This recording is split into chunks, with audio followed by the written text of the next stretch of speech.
Hello friends, आज आपके साथ इस वीडियो में चर्चा कर रहे हैं सबसे पहले कि आरबीआई गवर्नर क्या बोल रहे हैं आजकल।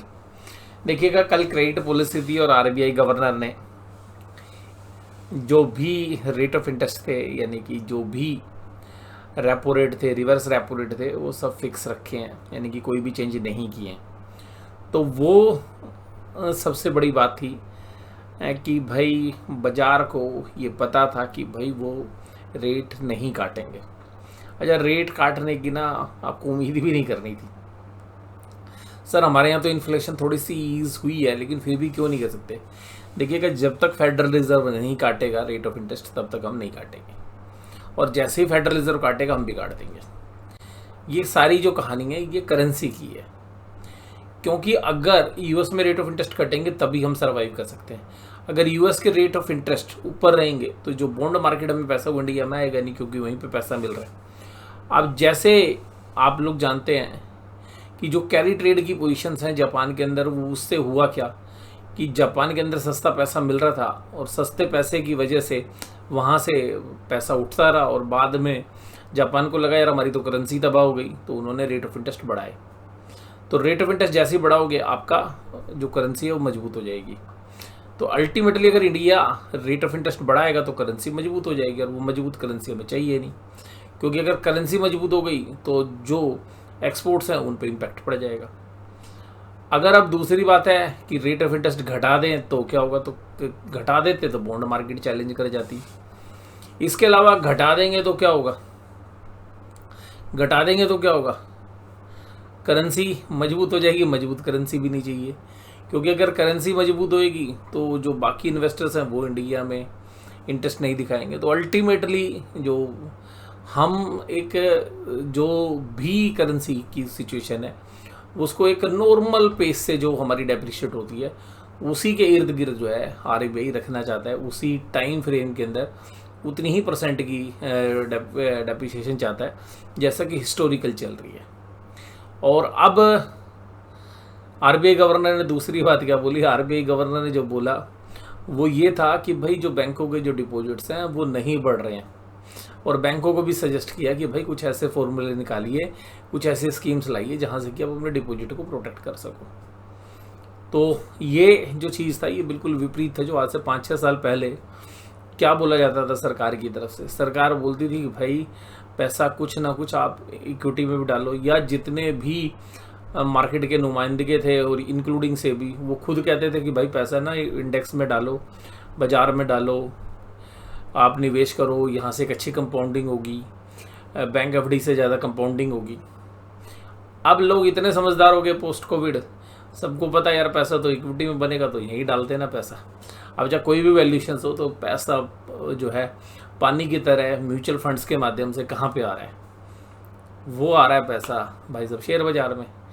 अब आरबीआई की दूसरी चिंता है, अब गवर्नर साहब की दूसरी चिंता है कि किसी ने उम्मीद ही नहीं किया था कि भाई ये म्यूचुअल फंड्स में जो रिटेल की सुनामी जो है आ जाएगी, इस तरीके के कैश इनफ्लोज आएंगे। तो वहीं पर अब सरकार को समझ में नहीं आ रही कि भाई बैंकों की सुने या इक्विटी मार्केट की सुने।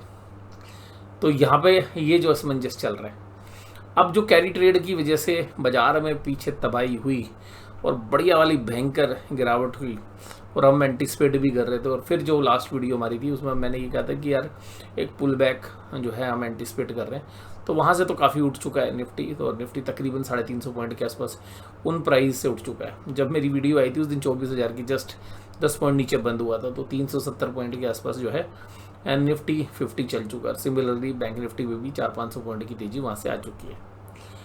अभी भी मेरा जो मानना है सोमवार के लिए, देखिएगा अभी देखिए कोई न्यूज़ का अगर इम्पैक्ट आ जाए तो बात अलग है, नहीं अदरवाइज़ मुझे ऐसा लग रहा है कि अभी भी जो निफ्टी 50 में भी एक गैप बना है, तो बाजार शायद सोमवार को भी अभी साइडवेज टू पॉजिटिव की हम उम्मीद कर रहे हैं। और इसमें जो संभावना है, क्योंकि अभी देखिएगा बाजार ना 24,400 पे, अब देखिएगा 24,400 तोड़कर बाजार ऊपर गए तो 24,700 तक जाएंगे, और फिर 24,700 के आसपास जो है हमारे को दोबारा रिव्यू करना पड़ेगा। तो हमें लगता है कि सोमवार के दिन अगर 24,400 का आंकड़ा पार कर लेता है तो निफ्टी बैंक में एक अच्छी खासी शॉर्ट कवरिंग आ जाएगी, और वो बाजार को 24,700 तक ले जा सकती है। हालांकि हो सकता है कि सोमवार को 24,700 ना जाए, 1-2 दिन का समय लग जाए। लेकिन उसके बाद हम ये देखेंगे कि 24,700 पर अगर सप्लाई आ गई तो बाजार को नीचे की तरफ देखेंगे, अदरवाइज ऊपर की तरफ। इसके अलावा आज रिलायंस, इन्फोसिस, टाटा मोटर्स जैसे शेयर्स तेजी में, तो आयशर मोटर तो रिजल्ट के बाद खूब ही दौड़ लगाता हुआ नजर आया। HDFC life, BPCL, Kotak Mahindra bank जैसे कुछ थोड़े से शेयर्स ही कमजोर थे। एडवांस डिक्लाइन भी आज पॉजिटिव थी। Eicher, ONGC, Shriram finance, Tech Mahindra, Tata motor जो है पॉजिटिव थे। नेगेटिव में कुछ ज़्यादा था नहीं, BPCL और HDFC लाइफ। इसके बाद निफ्टी बैंक में देखिएगा जब बाजार खुले तो एक अच्छी तेजी जो है देखने के लिए मिली। फिर बाजार थोड़ी देर साइडवेज हो गए, फिर दिन में एक दो बार अटेम्प्ट करा ऊपर की तरफ, लेकिन ऊपर एक अच्छी खासी सेलिंग बैठी हुई है। तो जो लोग पीछे फंसे थे बाजार की गिरावट में, और निफ्टी बैंक का तो चार्ट आपको बता रहा है कि ऊपरी लेवल से धीरे धीरे करते हुए, माल देते हुए बाजार नीचे आया है। तो अल्टीमेटली अब अगर बाजार ऊपर जाएगा तो एक अच्छी खासी सप्लाई बनेगी। तो मुझे लगता है कि निफ्टी बैंक में मुझे लगता है सबसे पहला जो चैलेंज है वो 50,800 पर आना है। तो निफ्टी बैंक का जो पहला चैलेंज है वो 50,800 की तरफ है, और दूसरा चैलेंज है 51,200 की तरफ। तो ऊपर की तरफ हम एक रेजिस्टेंस फेस कर रहे हैं, और बाजार में अभी साइडवेज की उम्मीद ज़्यादा है सोमवार को, लेकिन फिर भी ऐसा हो सकता है कि बाजार क्योंकि इतना ऊपर से कमज़ोर हुआ है तो एक रिलीफ रैली टाइप जो है 50,800, 51,200 तक जा सकती है। अगर 51,200 के बाद बाजार अगर टिकते हैं तो एक अच्छी खासी तेजी हो सकती है, अदरवाइज बाजार को पलट के नीचे ही आना है।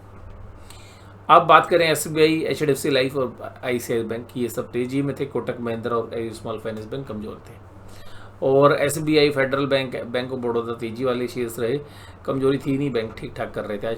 आज FIs ने भी जो है बाइंग शुरू कर दी। तो 4-5 दिन की अच्छी सेलिंग करने के बाद आज FIs को भी लगा यार बहुत नीचे आ गया बाजार, थोड़ा सा ऊपर होने दो। तो इस डेटा में भी एक चीज़ जो छुपी हुई है वो यही है कि जो जिस तरीके शॉर्ट कवर भी किए हैं और स्टॉक फ्यूचर्स के, तो ये भी चाह रहे हैं कि भाई FIs भी कि बाजार थोड़ा सा यहाँ पे टिके या थोड़ा सा ऊपर की तरफ जाए। और पुट कॉल रेशो 0.85 पे है, तो ये स्लाइटली अभी ओवरसोल्ड है, तो जिसकी वजह से हम उम्मीद कर रहे हैं कि थोड़ा सा एक पुल बैक अभी हम निफ्टी बैंक में थोड़ा सा और देख सकें, और सिमिलरली बैंक निफ्टी के अंदर भी। डाउ जोन्स इंडस्ट्रियल कल अच्छा चला था, लेकिन बाजार में हमारे बाजार में वो स्ट्रेंथ नहीं रही जो देखने के लिए, जो अभी 2-3 दिन पहले जो करेक्शन हुई उसके बाद जो फॉल हमने देखा कैरी ट्रेड्स की न्यूज़ के बाद, उसके बाद जो है बाजार भाई साहब थके थके से महसूस हुए। तो बाजार जो है कुछ क्लियर डायरेक्शन की उम्मीद कर रहे हैं कि कहीं क्लियर डायरेक्शन आए तो बाजार कुछ प्ले करें। तो हो सकता है कि थोड़ी सी शॉर्ट कवरिंग रैली भी एक बार इनिशिएट हो सकती है। डाउ जोन्स इंडस्ट्रियल एवरेज जो है बिल्कुल फ्लैट ही चल रहा है, ब्रांड गुड $80 के आसपास है। और ऑप्शन चेन के डेटा क्या बता रहे हैं? ऑप्शन चेन के डेटा ये बता रहे हैं कि भाई साहब अब कॉल राइटर दोबारा से एग्रेसिव होने लगे।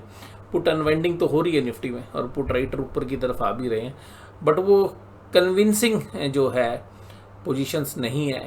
ये डेटा जो है पुराने लगे हुए हैं, तो ये डेटा जो है हमारे पास पुराने हैं, और जिसकी वजह से अभी ऑप्शन चेन का एनालिसिस हम आज आपके साथ नहीं कर रहे हैं, क्योंकि ये डेटा अपडेट नहीं हुए हमारे।